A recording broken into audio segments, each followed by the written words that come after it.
à prendre vos Bibles, le livre de Ruth. On va un peu dans l'Ancien Testament aujourd'hui. En fait, on va aller plus qu'aujourd'hui dans l'Ancien Testament.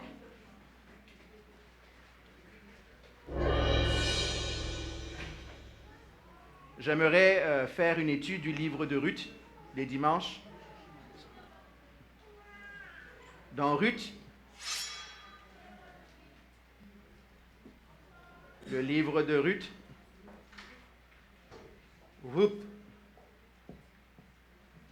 Ancien Testament. Donc, je vois que les pages tournent. Après les livres de Juges, après Josué, Juges, après Juges, Ruth, après Ruth, 1 Samuel. Donc, Ruth. Et j'inviterai quelqu'un à nous lire seulement les 5 premiers versets de ce livre-là. Si quelqu'un veut bien lire. Dans les juges, il y eut une famine dans le pays. Un homme de Bethléem de Juda partit avec sa femme et ses 2 fils pour faire un séjour dans le pays de Moab. Le nom de cet homme était Élie-Bénèk. Celui de sa femme, Naomi, et ses deux fils s'appelaient Machlon et Kiljon. Ils étaient Éphratiens de Bethléem, de Juda, habitant au pays de Moab, qui s'y fixait à l'enfer. Élie-Bénèk, mari de Noémie, mourut et elle resta avec ses 2 fils. Ils prirent des femmes moabites, comme l'une se nommait Orpha et l'autre Ruth. Et ils habitèrent là environ 10 ans. Machlon et Kiljon moururent aussi, tous les 2, et Naomi resta privée de ses 2 fils et de son mari. Amen. Seigneur, bénis ta parole et conduis-nous encore, Seigneur, dans cette étude, Seigneur, que nous commençons aujourd'hui. Aide-nous à entendre encore ce que tu vas nous dire tout au long de cette série, Seigneur. Sois béni et sois magnifié. Dans le nom de Jésus, Amen. Si vous n'avez pas encore lu le livre de Ruth, je vous invite à lire le livre de Ruth. Ruth, c'est un livre qui est typique pour moi du livre de l'Ancien Testament. Pourquoi il est typique de l'Ancien Testament? Parce que Dieu a choisi de se révéler à nous, non pas à travers des lois et des règles, mais Dieu a choisi de se révéler à nous à travers l'histoire De personnes comme vous et comme moi. Je pense que quand on lit les histoires de l'Ancien Testament, et même certains du Nouveau Testament, on ne peut pas ne pas se voir dans l'histoire. Et j'espère qu'à travers cette étude-là, nous verrons tous dans le livre de Ruth. Dieu veut prendre ta vie et en faire une histoire. Pas pour se moquer de toi, pas pour te diminuer, mais certainement pour pouvoir glorifier son nom. Parce qu'au travers de cette histoire-là, c'est vraiment Dieu qui travaille. Et il prend donc un personnage qui en soi est un miracle, qui en soi est une aberration. Pourquoi je dis aberration? Parce que, si vous ne savez pas, laissez-moi vous dire une petite histoire concernant ce livre. C'est le seul livre de la Bible qui est consacré à un païen, à un non-juif. Ruth n'est pas juive. C'est le seul livre qui a comme héros une femme, avec Esther, vous me direz, mais Esther est déjà juive. Ruth n'est pas juive. Elle n'est pas juive. Elle est issue d'un peuple ennemi de l'Éternel. D'ailleurs, on va le voir tout à l'heure, les Moabites n'avaient pas le droit d'entrer dans le temple de l'Éternel. Les Moabites viennent d'une relation incestueuse. Lot a couché avec sa fille, ou sa fille a couché avec son père pour mettre dans le bon sens de la responsabilité. Et de cette union incestueuse-là est né un peuple qui s'appelle les Moabites. D'accord? Une femme. Beaucoup de gens, c'est surprenant que dans la culture juive de cette époque-là, pas maintenant, qu'à cette époque-là, on fasse déjà d'une femme une héroïne. Est-ce que vous me suivez? On est dans une société qui est patriarcale. En fait, qu'elle est matriarcale, la société, mais ça c'est autre chose. Mais l'homme est évidemment celui qui est présenté comme le fort, celui qui est toujours en avant. Mais pourtant, dans la Bible, il y a cette anomalie-là, ce livre-là qui s'appelle le livre de Ruth. Et c'est ce qu'on veut regarder ensemble. Imaginez donc un livre qui fait partie de la Torah, de l'Ancien Testament juif, où on doit lire l'histoire d'une femme et on doit lire l'histoire d'une non-juive qui est héroïne et qu'on prend comme modèle. C'est une histoire aussi qui nous rappelle que peu importe d'où on passe, Dieu est capable de faire des miracles. Juste pour vous dire, moi j'entends des fois des personnes parler de comment en tant que chrétien on est pur, on doit faire ceci. Il n'y a rien de pur dans la lignée de Jésus. Il n'est pas 100% pur. Il descend d'une prostituée, Rahab, il descend d'une Moabite, et c'est le sauveur. David va être le petit-fils de Ruth. Imaginez la lignée davidique, la lignée a pris un peu de sang non-juif. Nous sommes tous dans cette histoire-là de par nos origines. Même dans l'Ancien Testament, la grâce existe. Hein? Donc, j'essaie seulement de vous mettre un peu en appétit pour que cette histoire-là vienne vous parler, parce qu'elle va parler de thèmes qui sont actuels, qui sont de notre société. Je pense que j'ai plus de piles. C'est moi? C'est bon? OK. Qu'est-ce que ce livre va parler? Il va parler de la fidélité à Dieu. Il va parler de l'attachement à Dieu. Il va parler de la soumission, de l'obéissance. Il va nous enseigner sur comment Dieu est bienveillant même quand on fait des bêtises. On va en parler de bêtises ce matin. On nous parle de la grâce. On appelle la descendance. C'est un livre qui est intéressant et je vous invite, pendant qu'on va faire l'étude tout cet été-là, de le lire et de le méditer. Amen. Donc, on va commencer à regarder ce matin la mise en scène de tout ce qui se passe. Les 5 premiers versets qu'on vient de lire sont assez intéressants. On nous dit à l'époque des juges, il y eut une famine dans le pays. Un homme de Bethléem, de Juda, partit avec sa femme et ses 2 fils s'installer dans le pays de Moab. Le nom de cet homme était Elimelech, celui de sa femme Naomi, et ses 2 fils s'appelaient Machlon et Kijion. Ils étaient Éphratiens, de Bethléem en Juda. Arrivés au pays de Moab, ils s'y établirent. Elimelech, le mari de Naomi, mourut et elle resta avec ses 2 fils. Ils prirent des femmes moabites. L'une s'appelait Orpa et l'autre Ruth. Ils habitaient là environ 10 ans. Machlon et Kijion moururent. Aussi tous les deux, et la femme resta privée de ses 2 fils et de son mari. Amen. On l'a lu tout à l'heure. On nous dit que ça se passe au temps des juges. Au temps des juges, c'est quoi? C'est le moment entre la conquête de la terre promise et la royauté. D'accord? Entre-temps, qu'est-ce qui se passe? Il n'y a pas de leader réellement. Quand Josué meurt, il n'y a plus de leader charismatique en Israël. Ils ont conquis la terre promise, mais ils ont commencé à prendre des mauvaises habitudes. Donc, il y a un ensemble d'échecs, de rébellions contre Dieu. C'est l'une des périodes les plus sombres de l'histoire d'Israël. Ils tombent vraiment dans les abominations, avant même que les rois viennent le faire. Il y a donc ce cycle d'idolâtrie, de domination païenne, de repentance, de Dieu qui envoie quelqu'un les délivrer. Ça dure le temps que le juge vive. Et après, on pourrait faire une prêche le temps des juges. Il y a des gens qui marchent avec Dieu seulement quand il y a un pasteur qui les suit. Quand il y a un leader qui les suit. Mais dès que le leader n'est plus là, c'est fini, on retourne. Ça ressemble à ça. Le juge était un chef militaire, ce n'est même pas un chef spirituel. C'est quelqu'un qui venait délivrer et qui permet aux autres de s'en sortir. Donc, c'est une période sombre. Et pendant cette période-là, il se passe donc l'histoire de qui? De Ruth. Mais en réalité, ce n'est pas seulement l'histoire de Ruth, c'est l'histoire de Ruth et de Naomi. Parce que c'est important de bien mettre ces 2 personnages-là côte à côte. On nous dit donc qu'il y eut une famine dans le pays. La famine est souvent utilisée dans la Bible comme étant un moyen de jugement. Quand on pêche, la Bible dit que des fois la famine vint. Dieu va toujours travailler. Les grands mouvements de la Bible vont travailler avec la famine. Rappelez-vous, Abraham qui va en Égypte plusieurs fois, ses descendants de Jacob qui vont en Égypte. À cause de quoi? D'une famine. Donc, Dieu est toujours en contrôle. Mais il y a un petit... Vous allez voir, je vais faire des jeux de mots maintenant. On nous dit que cet homme vient d'où? Il vient de quelle ville? Bethléem. Est-ce que vous savez ce que veut dire Bethléem? Ça veut dire la maison du pain.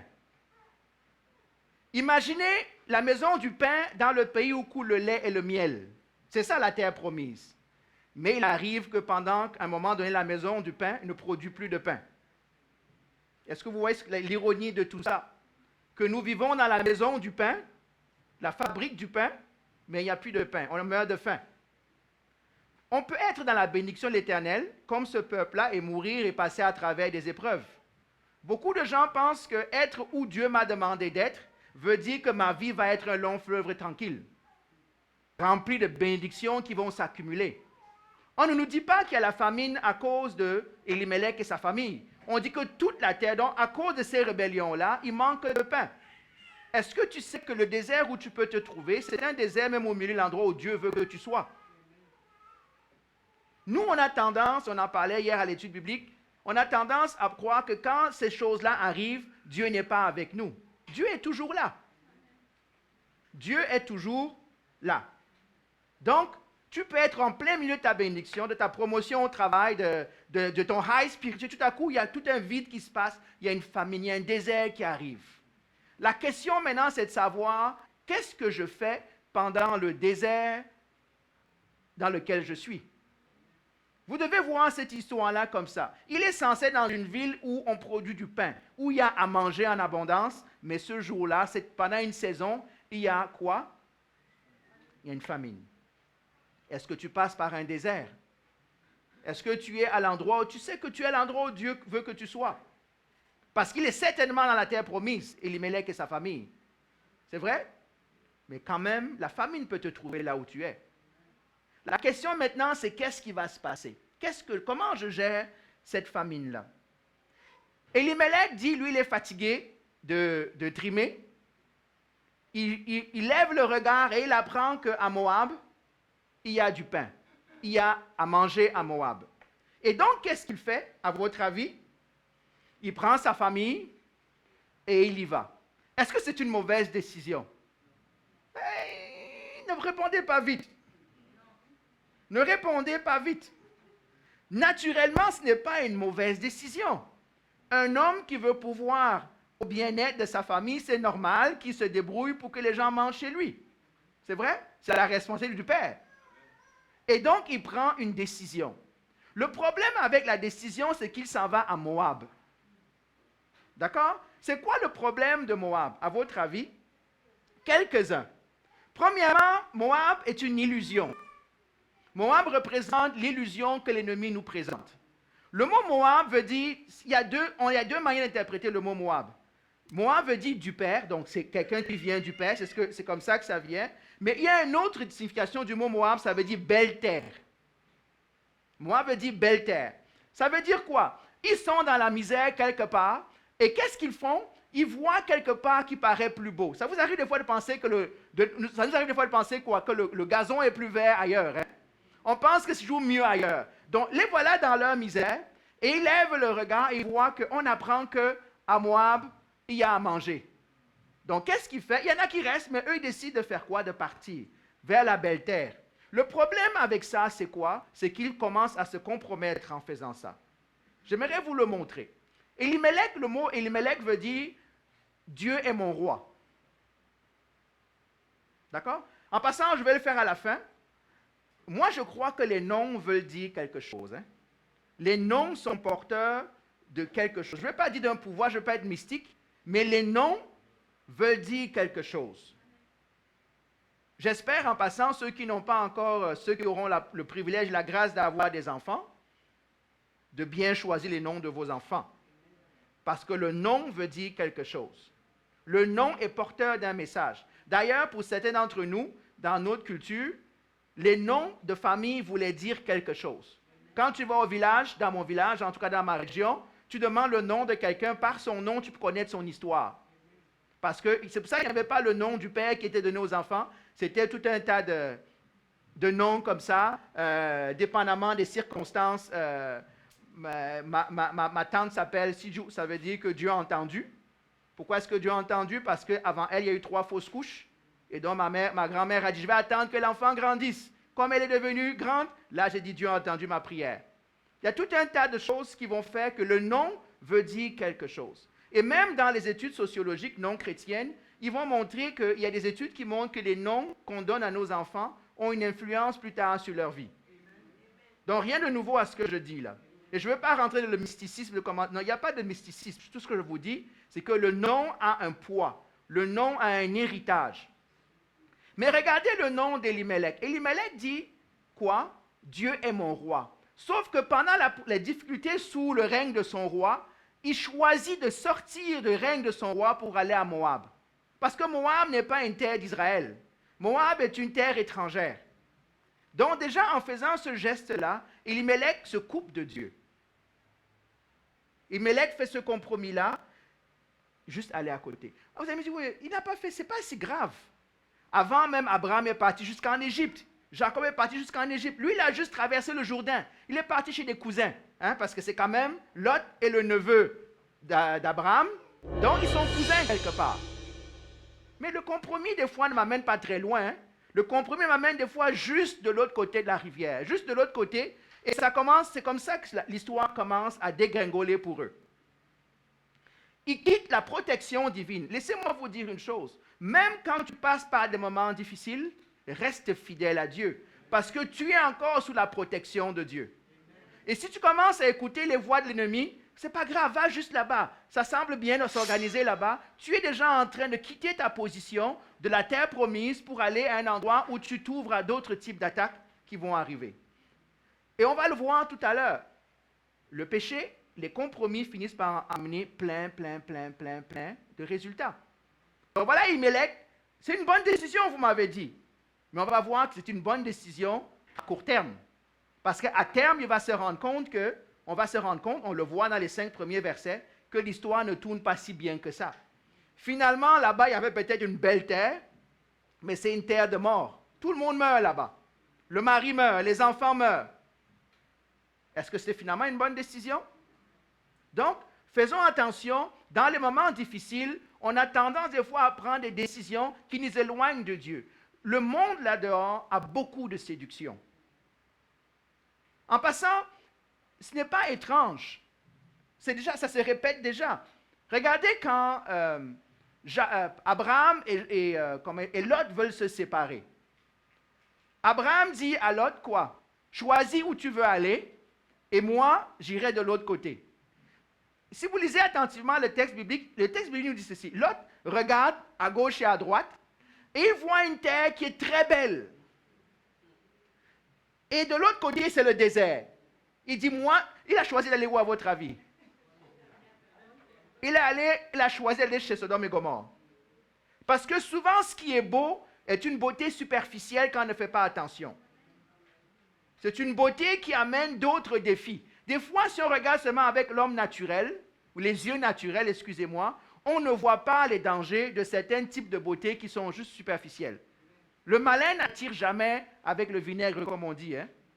Pour que la vie t'amène dans les mauvais choix, elle va te donner des choses qui sont bonnes au départ, jusqu'à ce que tu deviennes accro, et un jour, la vérité apparaît, et c'est grave. Voilà donc Elimelech qui fait la même décision. Il quitte une terre où on est censé avoir du pain, la machine à pain est en panne, mais lui, il s'en va dans la belle terre qui est une illusion, loin de Dieu, parce qu'en passant, il quitte la protection divine. Il quitte la terre promise. Il traverse le Jourdain et il s'en va dans une terre où on a dit, ce peuple ne peut pas rentrer chez nous, vous n'avez pas le droit de marier les Moabites, et pourtant il va faire toutes ces choses-là, juste parce qu'il va être dans un compromis. C'est sûr que quand il arrive là-bas la première année, ça va être bon. Il mange plus qu'à la maison. C'est vrai? Mais on va voir, qu'est-ce qui se passe? On nous dit, il s'en va s'installer dans le pays de Moab. Ce n'est pas qu'il va en visite, il s'installe. Il faut qu'il mange.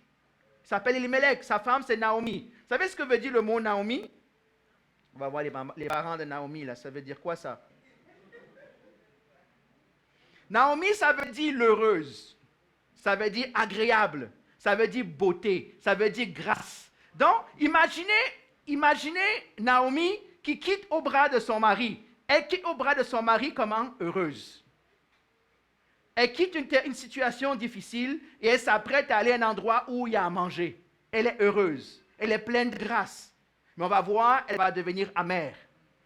Parce que ça ne marche pas comme elle pense. Elle quitte dans un état, des fois même au milieu de nos difficultés avec Dieu, On a la grâce et le bonheur. Hein? Il y en a qui disent pas vite amen là. Même au milieu de tes difficultés, moi je préfère être en difficulté en Christ que être dans la joie dans le monde. Ça paraît drastique, hein? Parce que je sais que le monde va finir, hein? Et cette joie-là va finir aussi un jour. On est d'accord? Et ce qui va rester éternellement, c'est ce que moi je suis en Christ. Est-ce qu'on est d'accord? Ne quitte pas vite ta position, hein? Des fois, Dieu permet que des choses se passent. Des fois, les choses se passent. Pourquoi il y a cette famine? Parce que le peuple a péché. Et souvent, on subit les conséquences des autres choses. Quand un premier ministre prend une décision, ou un président, on subit les conséquences. On subit ça. Ça ne veut pas dire que tout à coup, Dieu nous a abandonnés. Malheureusement, nous sommes devenus de peu en peu, de moins en moins, je voudrais dire, capables de supporter la difficulté. Nous sommes devenus une génération qui ne veut plus souffrir. On veut tout facilement, vite, dans la cuillère dorée. Et dès qu'il y a un peu de difficulté, on commence à chasser les démons, on commence à dire arrière de moi Satan, on commence à dire c'est la faute des autres, et on prie Seigneur, fais que ça s'arrête le plus tôt possible. Il y a un prédicateur qui disait ceci, que quand tu passes, vous savez quand on lit le psaume qui dit l'Éternel est mon berger, quand je traverse la vallée de l'ombre de la mort, qu'est-ce qu'il dit? Ton bâton et ta houlette me rassurent. Écoutez bien ce que ce proverbe, ce psaume ne dit pas. Il ne dit pas, quand je m'apprête à traverser la vallée de l'ombre de la mort, tu me fais sortir vite. Il dit quoi? Je traverse, je passe à travers la difficulté jusqu'à ce que j'arrive de l'autre côté de la difficulté. Et pendant que je suis dans cette difficulté-là, ton bâton et ta houlette me rassurent. Mais nous, on ne prie plus comme ça. On dit, Seigneur, ça va mal là, abrège. Laissez-moi vous dire une chose. Si Dieu abrège certaines de nos épreuves, on ne grandira jamais. Si Dieu abrège certaines des situations par lesquelles on passe, on ne le connaîtra jamais. Ce n'est pas vrai, et je le disais hier à l'étude biblique, ce n'est pas vrai qu'on connaît Dieu quand tout va bien. C'est un mensonge. Ce n'est pas vrai. On apprend à connaître Dieu dans la douleur et dans la souffrance. En passant, je pourrais prendre plein de parallèles dans la vie. Les meilleures choses de la vie vont vous arriver après que vous ayez souffert. Quand vous avez à vaincre sans péril, on triomphe sans gloire. C'est vrai? Tout ce qui va se passer dans nos vies, dès que l'enfant naît, il va grandir seulement dans quoi? Dans les difficultés, dans l'adversité. C'est pour ça que beaucoup d'enfants qui n'ont jamais connu d'adversité ont beaucoup de difficultés à se positionner dans la vie. C'est vrai ça? C'est encore plus vrai spirituellement. Donc, ne soyons pas déjà comme Elimelech, où quand ça va mal, on veut jump ship pour dire, Seigneur, moi j'ai vu là-bas, l'autre côté ça marche bien, hein? Dans telle église là-bas on distribue, j'ai tel Dieu là-bas. Parce que c'est ce qui se passe. Quand Elimelech quitte Israël, Dieu n'est plus son roi. Il se met maintenant sous la royauté d'un Dieu païen qui pourvoit pour lui. Laissez-moi vous dire, Satan pourvoit, mais il y a toujours un plus grand prix à payer. OK? Donc revenons à ce qu'on lisait. On nous dit quoi? Est-ce que vous comprenez l'histoire qui se trame dans ça? C'est parce qu'il met juste ce plan ici. Cet homme était Elimelech, celui de sa femme Naomi, on en a parlé tantôt. Ses deux fils s'appelaient Machlon et Kijion. Que veut dire ces deux mots-là? Machlon veut dire celui qui pardonne, celui qui est doux, qui est malade. C'est un nom un peu... Hein? Tu imagines, tu nommes ton enfant celui qui est malade. Il va finir par mourir d'ailleurs. Kijion, ça veut dire quoi? Ça veut dire qu'il languit. La consommation, qui est amaigrissement et périssement progressif. Quelle manière de nommer son fils? Que tu vas pourrir et tu vas maigrir tranquillement et il va mourir. On nous dit qu'il va mourir. Là-bas, la vie est belle, hein? Mais il commence à y avoir des épreuves. La première épreuve, c'est quoi? Elimelech va mourir. C'est pas facile.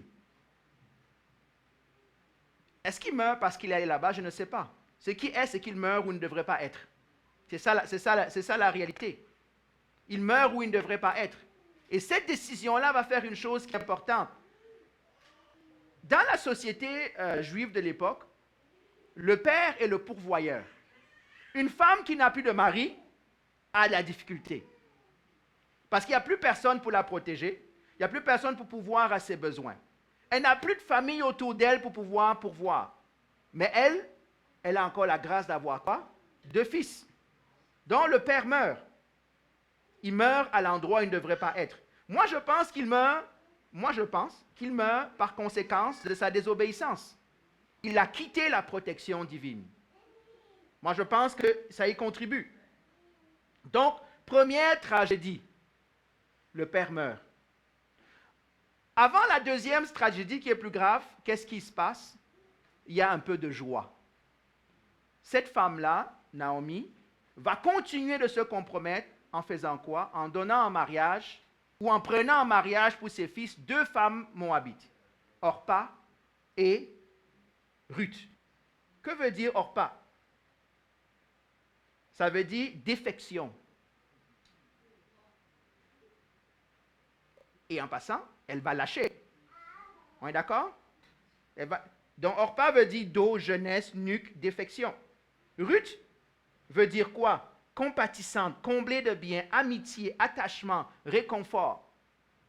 Et vous allez voir que ce nom-là va être une vérité dans la vie de Naomi. Comme quoi, même des fois, au milieu de notre désobéissance, Dieu amène aussi des grains et des graines d'espérance et d'espoir et de joie. Mais pour le moment, ça ne paraît pas qu'elle a fait un bon choix. Parce que, après la mort de son mari, elle se console, ses 2 fils vont se marier. Mais encore une fois, ils se marient en dehors de la volonté de Dieu. Il était très clair dans les lois qu'un juif ne devait pas épouser un païen, un non-juif. C'était très clair. Mais est-ce qu'ils ne sont plus en Israël? Ils sont maintenant dans le monde. Comme des gens qui des fois vont à l'église mais se marient dans le monde. Leur choix est mondain parce qu'ils regardent seulement le court terme. Ils regardent seulement ce que leurs yeux voient, ils ne regardent pas ce que ça amène comme semence plus tard. Ces semences-là vont amener quoi? La stérilité. Les 2 femmes ne vont pas avoir d'enfants. Et même les 2 maris vont mourir. Puisqu'on nous dit quoi? Il reste pendant 10 ans. Et après, les 2 fils meurent. Est-ce que c'était une bonne décision? Voilà Naomi, l'heureuse, la joyeuse, la bénie, qui quitte Israël avec un mari, 2 fils. La voilà qui se retrouve en pays étranger, loin de Dieu, avec quoi? 0. Plus de maison, plus d'enfants, plus de mari, plus de biens, avec 2 belles filles sur les bras, ce n'est pas toujours évident. Mais c'est ça qu'ils ont voulu. Le point ici, c'est lequel?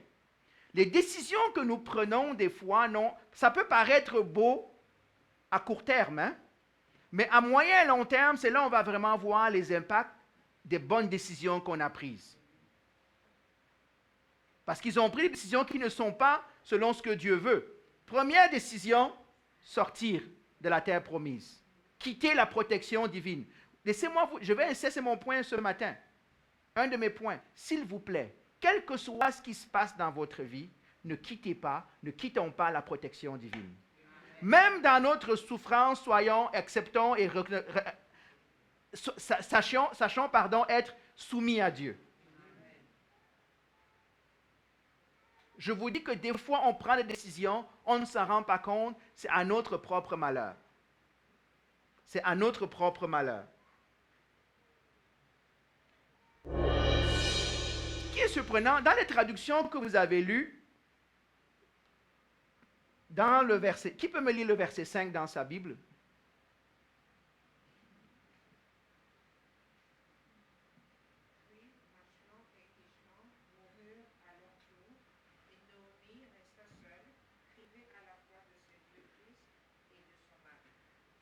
Ça a commencé par un malheur. Hein? Il y avait la famine, mais ils étaient en vie. Hein? Ça a fini par un plus grand malheur. Il n'y a même plus rien. En fait, je ne dirais pas qu'il y a une erreur de traduction. Ce n'est pas une erreur de traduction. Il y a une interprétation du texte ici. Dans toutes les traductions modernes, allez fouiller dans les traductions un peu plus anciennes, Dans le manuscrit original, on ne nomme plus Naomi. Au verset 5, on dit, voici comment on dit dans le verset 5, dans la traduction originale. Machlon et Kijlon moururent aussi tous les deux, et la femme resta privée de ses deux fils et de son mari. On ne la nomme plus. Pourquoi? Elle est devenue nobody. Elle n'a même plus de nom. Quand on commence à rentrer dans le péché, on finit même par perdre notre identité. On ne sait même plus qui on est. Et cette femme-là va perdre son nom.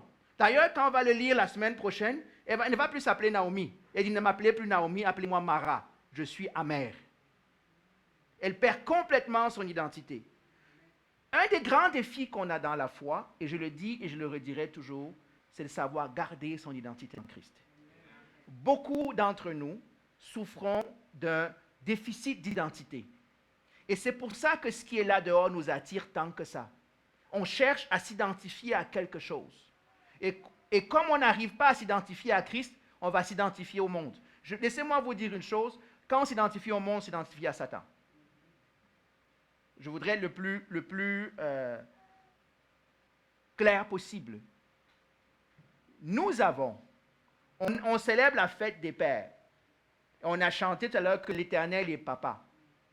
On est d'accord? Je dois m'identifier à qui? À mon père, à mon frère Christ. Ce n'est pas nouveau ce que je dis. Quand les Juifs disent à Jésus, « Ah, notre père c'est Abraham », qu'est-ce que Jésus dit? Non, votre père n'est pas Abraham. Il dit, comment ça? On descend de lui. Oui, peut-être vous descendez de lui naturellement, mais vous descendez de votre père le diable. Oh, ça c'est une insulte, hein? Il dit, non, tu ne comprends pas. Non, ton père c'est le diable. Pourquoi?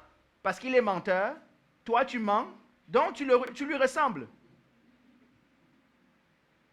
Beaucoup de personnes en Christ souffrent d'une question d'identité. Et je sais en passant que c'est un défi. Quand on vient à Christ et qu'on est sérieux, si on est honnête avec nous, il y a une bataille d'identité en nous. Avant, on pensait comme ça. Maintenant, on doit penser autrement. La Bible dit qu'on doit être transformé par le renouvellement de notre intelligence. C'est vrai? Mais beaucoup ne veulent pas être transformés par le renouvellement de leur intelligence. Ils ne veulent pas s'identifier. Ils veulent le bon côté du christianisme, mais ils veulent aussi le bon côté du monde. Les deux sont incompatibles. Les deux sont incompatibles. C'est drôle comment, et je vais faire une petite tangente qui n'est pas dans mon texte ici, c'est drôle comment il y a tellement de pratiques mondaines qui rentrent dans l'Église, et on finit par christianiser des pratiques mondaines, on dit que c'est chrétien. J'entends parler de yoga chrétien. Il n'y a pas de yoga chrétien. Je voudrais qu'on s'entende là. Ça n'existe pas. C'est yoga ou yoga, ce n'est pas yoga chrétien. Moi, quand j'étais plus jeune croyant aux États-Unis, il y a eu un mouvement à un moment donné, peut-être c'est d'entre vous, peut-être vous l'avez su, vous le savez. Il y avait un mouvement qui s'appelait « Comment christianiser des chansons populaires ». Est-ce que vous savez ça? Ils prenaient une chanson, je ne sais pas moi, très très populaire dans le monde, et il y a un chanteur maintenant qui gardait la musique et qui allait changer les paroles pour faire... Non, la chanson est déjà, c'est pas chrétien à la base. Mais on fait ça pour pouvoir attirer l'attention des personnes, pour leur dire, regardez, nous sommes aussi comme vous. On chante comme vous, on danse comme vous. Non. On va arrêter de christianiser des pratiques païennes et de mettre des noms dessus. Vous allez à la librairie, il y a autant de livres chrétiens sur Dieu que les 7 étapes du bonheur. Et tout ça, c'est des choses de nouvel âge, ça. C'est New Age. Il y a tellement de choses. Il n'y a pas 7 étapes du bonheur en Christ. C'est où tu as ton identité en Christ ou pas. Comment bâtir son identité? Il y a PNL, il y a tout un tas de choses. J'étais encore à la bibliothèque, pas à la bibliothèque, au salon du livre la dernière fois. C'est drôle comment on parle de choses. C'est complètement démoniaque, ces choses-là.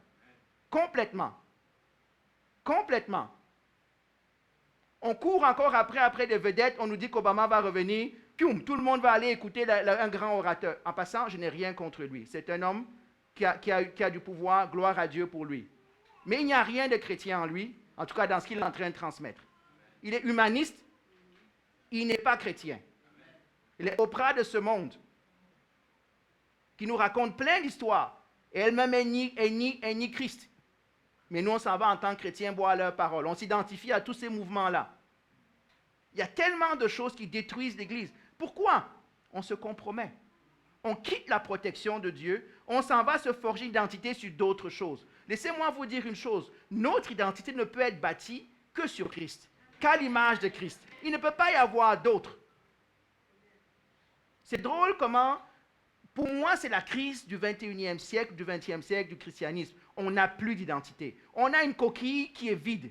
On a le nom, on a la veste, on a le chapeau, on a le titre, mais à l'intérieur, il n'y a rien. C'est comme un œuf de Pâques.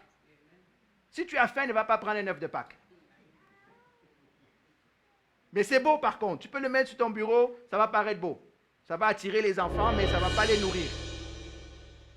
Arrêtons, dans ces moments-là, de vouloir s'identifier au monde. Arrêtons de faire un petit compromis. Arrêtons de dire, OK, on va amener, comme on ne peut pas aller à l'extérieur, on va venir christianiser des choses dans l'Église. On va en faire des mouvements chrétiens. Moi, ça me blesse et ça me fait mal parce qu'on perd des âmes en faisant ça. On amène des choses qui ne sont pas bibliques, qui sont démoniaques, qui sont sataniques, antichrist, tout ce que vous voulez, et on en fait des doctrines. Ça, c'était ma page publicitaire.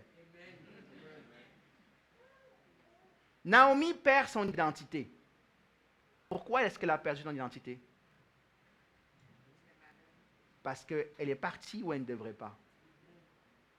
Nous perdons notre identité quand nous suivons les mauvaises choses. Nous perdons. Est-ce qu'elle a cessé d'être israélite? Non. Est-ce qu'elle a cessé d'être croyante en Dieu? Non. Mais maintenant, son cœur à elle n'était plus où il devait être. Elle perd son nom.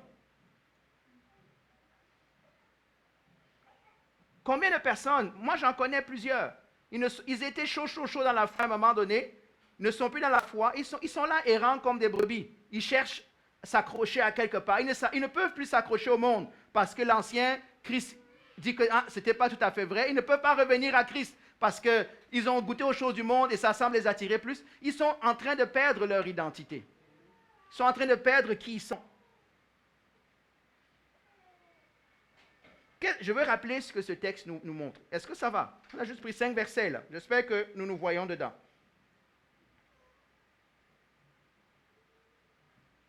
En passant, on aurait pu regarder ça, le verset 5. Je sais comment on va réagir. Ah, c'est pas juste. Ah, c'est difficile pour elle.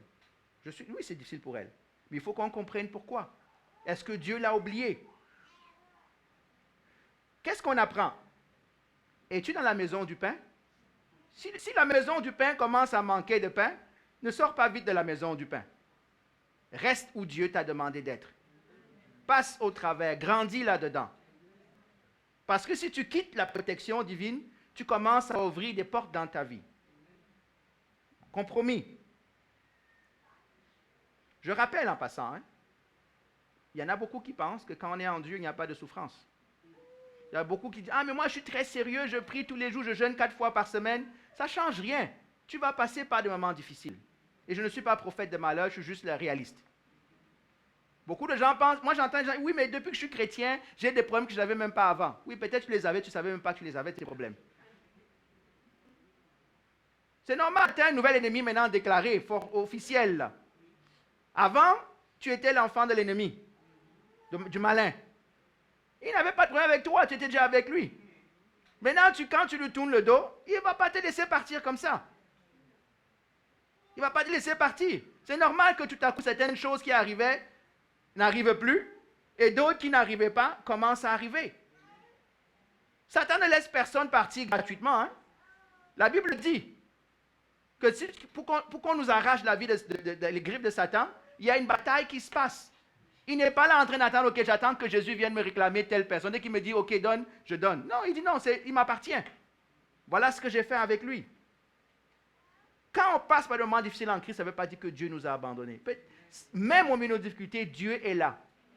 Dieu était dans la maison du pain, même quand le pain ne sortait pas du four. Donc, restons avec Christ dans nos difficultés.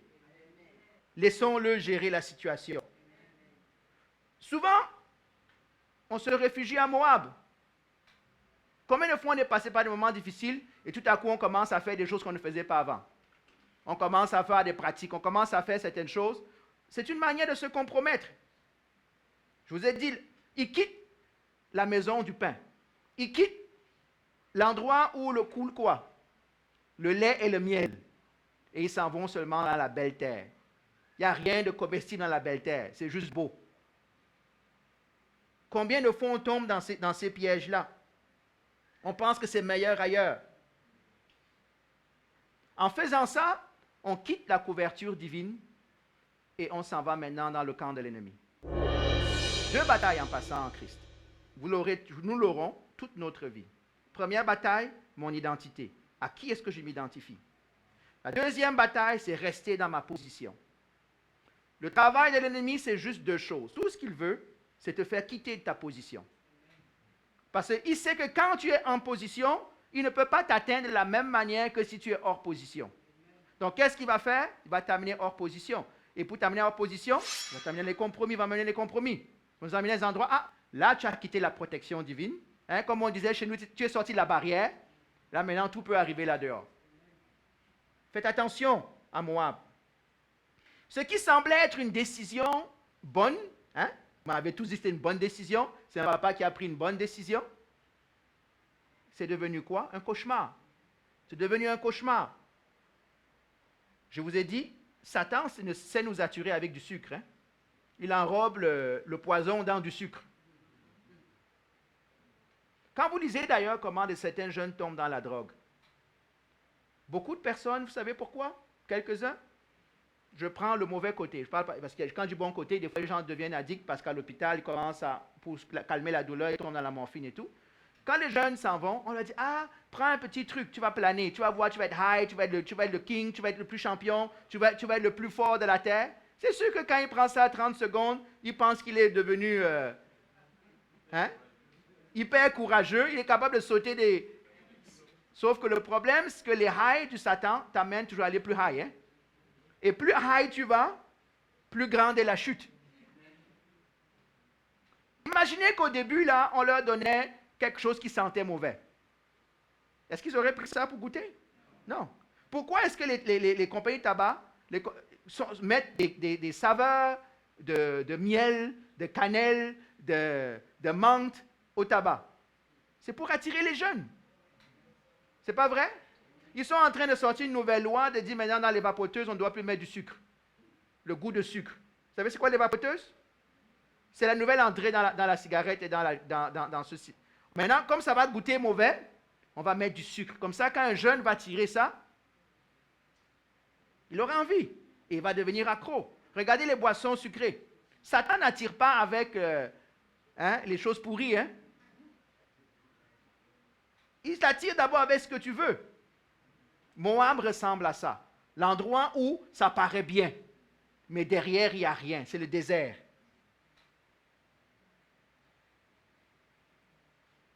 Quand on commence un compromis, on continue à aller dans le compromis. Premier compromis, quitter Israël. Deuxième compromis, marier les jeunes Moabites. Ça ne fait qu'aller. Quand le compromis, laissez-moi vous dire une chose, c'est le bénéfice à court terme. Ceux qui aiment les langages financiers. Là. Quand on te dit, viens, tu vas avoir quelque chose tout de suite. Il n'y a pas 40% d'intérêt à tout de suite. Là. Le compromis, c'est toujours une vision à court terme de quelque chose qui va me faire mal plus tard. Vous voulez que je répète ça? Chaque fois qu'on se compromet, qu'on prend une décision dans le compromis, c'est parce qu'on cherche une jouissance à court terme. On cherche un résultat à court terme. Sauf que ce résultat à court terme-là m'amène à m'éloigner, qui fait qu'à long terme, je suis en train d'éloigner ce que j'aurais dû avoir. C'est ça le compromis. C'est ça la séduction du compromis. Parce que le compromis n'est jamais mauvais en soi. Si je le regarde at face value, comme dirait, je le regarde comme ça, il paraît intéressant. Mais il est compromis, pourquoi? Parce que justement, il est séduisant. Parce que justement, il me donne une forme de résultat à court terme que je cherche. Eux, ils ont vu l'endroit où il faisait plus beau que chez eux. Et c'est là où ils sont partis. On est parents dans la salle. Combien d'enfants, des fois, à un certain âge, pensent que tu joues mieux chez le voisin? Hein? Ils passent tous par là. En passant, nous sommes aussi passés par là. Hein? Nous avons été enfants aussi. Là. On va faire attention. Quand tu as des règles à la maison et que ton ami dit « Ah, mais moi, je n'ai pas de règles. » Ah, moi, tu es chanceux. Voilà ce qu'il dit, chanceux. J'aimerais être donc dans ta maison. Mais tu ne réalises pas que dans sa maison, il n'y a personne qui le supervise. Il n'y a personne, il y a tout un tas de choses qui se passent. Tu ne vois pas. Mais nous, on est comme ça avec le compromis. Quand on s'en va vers le compromis, c'est parce qu'on cherche le court terme. C'est une vision à court terme. Satan sait exploiter cela. On perd notre identité. Il y a un chant qu'on chante, qu'on aime chanter, I know who I am. C'est vrai? Do you know who you are? Est-ce que tu sais vraiment qui tu es? Est-ce que je sais vraiment qui je suis? Si je ne sais pas qui je suis, je passe mon temps à chercher quelque chose. Malheureusement, je ne me tourne pas vers Dieu. Quand vous perdez votre identité, vous perdez votre valeur propre. Vous perdez votre estime de soi. La bonne nouvelle, et je vais m'arrêter là, c'est que le livre ne s'arrête pas ici. Heureusement que le livre ne s'arrête pas ici. Laissez-moi finir en disant ceci. Je ne sais pas où tu es. Est-ce que tu es dans la maison du pain? En train de passer à travers des moments difficiles et compter sur Dieu? Laisse-moi te dire une chose, reste là. Accroche-toi à Dieu, il y a un moment donné où la machine va commencer à reproduire du pain. Reste fidèle. Ne lâche pas. Ça semble beau ailleurs. Ça te semble beau ailleurs. Peut-être que toi, tu as déjà pris la décision d'aller ailleurs. Regarde, on va le voir dimanche prochain. À un moment donné, Naomi a le courage de mettre la queue entre les jambes, excusez l'expression, et revenir en Israël. Il y a un moment donné où tu dois dire enough is enough. Je suis fatigué de me cogner la tête contre un mur. Je pensais que c'était plus beau là-bas. Il faut faire comme le fils prodigue. À un moment donné, reviens. Donc je ne sais pas où tu es. Peut-être que tu n'es même pas encore dans la maison produit encore du pain. Tu es encore dans la joie, dans les highs de l'Éternel. Fais seulement attention, prépare les prochaines batailles. Parce que quand on voit quelqu'un qui tombe dans le compromis, c'est facile de pointer du doigt. Hein? C'est facile de dire à la personne, oui, mais regarde ce que tu fais. Tu oublies toi-même tous les compromis que tu as faits. Et avant, peut-être on a encore fait pas de grave. Pas grave, Dieu il sait. Mais je peux te dire que si tu auras cette tentation, j'aurai cette tentation-là. Et on a vu des choses, les noms, on pourrait prêcher sur tous ces noms-là. La maison du pain, par rapport à la belle terre, qu'est-ce que tu choisis? Elimelech, mon Dieu est roi. Mais il a vite abandonné son roi pour aller trouver un roi qui lui donne du pain. Mon intérêt. Naomi, l'heureuse. Elle n'était plus heureuse au verset 5. Hein? C'est fini le bonheur. Le malin va t'attirer et le bonheur va partir. Machelon, Kilion, malade, ils vont finir par mourir. Orpa, défection. Est-ce que tu as des amis qui s'appellent défection dans ta vie? Hein? Est-ce que tu as des amis qui ne sont pas fiables? Oh oh. Ou bien tu as juste des amis, tout ce qui t'importe, c'est d'avoir un ami. Est-ce que tu as des amis qui sont comme Ruth, fidèles, attachantes, réconfortantes? Ou as-tu seulement des Orpas? Dès que ça va mal, ou est-ce que toi tu es un Orpa pour quelqu'un d'autre? Ou est-ce que tu es un Ruth pour quelqu'un d'autre? Parce que ça va dans les deux sens. Hein? Vous voyez que quand on commence à regarder ce livre, on a juste fait 5 versets. Il y a des petites choses que Dieu peut nous donner et nous apprendre dans ce livre. Donc, dimanche prochain, sauf changement de programme, on va continuer à regarder ce livre. Moi, je vous suggère de faire quoi? Commencer à lire, commencer à méditer. Et j'aimerais attirer votre attention sur ce que j'ai dit, les noms. Dans l'Ancien Testament, les noms ont beaucoup d'importance. Ce que veut dire les noms d'une ville, les noms d'un... Vous savez, vous allez voir, des fois, il s'appelait Jacob, maintenant il s'appelle Israël. Avant, il s'appelait Abraham, maintenant il s'appelle Abraham. Il y a des noms, parce que le nom est porteur d'un symbole, d'un signe, de quelque chose qui veut dire quelque chose. Et j'aimerais finir pour ceux parmi nous qui ont des noms qui sont étrangers dans vos familles. Est-ce que vous savez ce que votre nom veut dire? J'espère. Parce que dans certaines de nos familles, il y a certains noms qui sont maudits. Et certains d'entre vous ont ces noms maudits-là. Donc, si tu sais que ton nom est maudit, tu as intérêt à prier. Pour que ce qui est attaché derrière ce nom-là te lâche. Parce que c'est un héritage. Il faut briser les chaînes. Certains de nos noms sont des chaînes et des fardeaux. Amen. On va prier. Seigneur, nous voulons te bénir et te rendre grâce, nous voulons t'exalter. Nous prions, Seigneur Jésus, que tu nous aides encore. Parce que nos chemins nous amènent des fois, même quand nous sommes dans ta volonté, à être dans une maison de pain qui ne produit plus de pain, Seigneur. Dans une ville, dans un pays où devrait couler le lait et le miel, mais il ne coule plus, Seigneur. Soit par notre faute, soit par la faute d'autres personnes, soit peut-être parce que tu permets cela, Seigneur, pour attirer notre attention. Aide-nous à ne pas quitter ta protection. Parce que Moab est toujours séduisant, Seigneur. Moab est toujours beau, mais c'est tellement vide. Aide-nous, Seigneur, à éviter le compromis. Donne-nous le discernement afin de rester dans ta volonté, de marcher avec toi, de rester fidèle. Nous voulons être, Seigneur, des Ruth, des personnes fidèles, attachants, réconfortants, et non pas des hors-pas, des gens qui vont lâcher quand ça va mal aller, Seigneur du puissant. Aide-nous, Seigneur, à ne pas être des Émélèques qui vont renier leur roi quand il y aura une difficulté, Seigneur. Mais aide-nous à rester, Seigneur, dans notre position, Seigneur, même au milieu de la tempête, Seigneur Jésus. Père, je veux te bénir et je veux te rendre grâce. Chacun de nous, en ce moment, est quelque part par rapport à cette histoire. Il y en a qui sont à la maison du pain et il y a du pain. Gloire à Dieu, il te loue. Il y en a, Seigneur, même peut-être dans la maison du pain qui produit trop de pain. Ils ont fini par oublier le Dieu du pain. Ils sont en train de servir le pain maintenant, Seigneur. Il y en a peut-être qui sont dans la maison du pain, il n'y a plus de pain. Il y en a qui t'attendent, Père. Gloire à Dieu. Il y en a qui sont dans cette maison-là, mais qui sont en train de quitter la maison. Parce qu'ils disent que c'est trop difficile d'être en Christ. Il y en a peut-être qui ont déjà quitté. Je prie, Seigneur, que tu touches et qu'ils reviennent, Seigneur. Père, merci pour l'histoire de Ruth, parce que c'est notre histoire à tous, Seigneur. Sois béni, mon Dieu, et sois glorifié.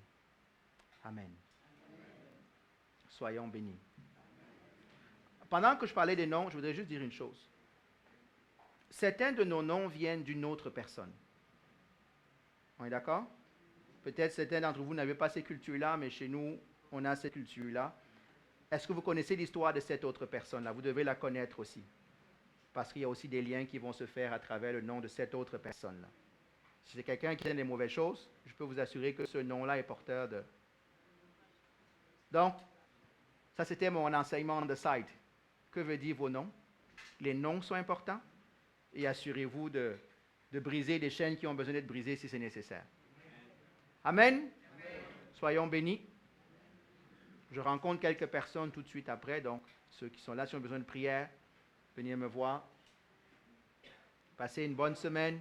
Étude biblique, mercredi, sortie d'évangélisation. Ah oui, je n'ai pas annoncé.